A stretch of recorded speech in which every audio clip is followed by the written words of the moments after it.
आवासिक सेतु पाठ्यक्रम केन्द्र रे शिशु तरंग महोत्सव पालित गतकाली केन्दुझर जिला बांसपाड़ ब्लॉक अंतर्गत सिंहपुर ग्राम पंचायत किम्भीरपणी स्थित बालिका सेतु पाठ्यक्रम केन्द्र रे शिशु तरंग महोत्सव पालित हो जाइछि।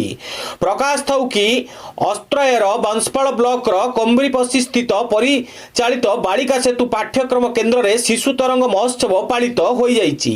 एथिरे मुख्य अतिथि भावे ग्रामर मुख्य श्रीजुक्त वैकुंठ बारिक, वार्ड मेंबर श्रीजुक्त अशोक कुमार पलई, अंगनवाड़ी कर्मी श्रीमती मंजरी बारिक, आशा कर्मी श्रीमती संबारी करजी, आस्पायर ब्लॉक संयोजक दीप्तेश्वर पेराई, तरणी सेन पलई, शिक्षयत्री सुमित्रा सीता जशोदा गौरहरी पात्र, कुष्ठचंद्र खिलार, कुमुंद महाकूड़ तथा 50 रु अधिक अभिभावक और छात्री उपस्थित थिले।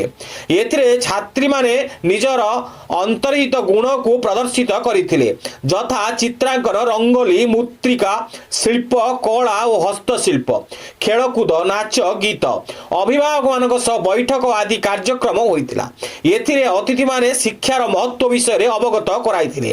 छात्री मानकु तांकर कार्य पई प्रशंसा करिवा सह आस्पायर कार्य को मध्य साधुवाद जणाइथिले ओ छात्रीक उज्जवलमय भविष्यत कामना करिथिले।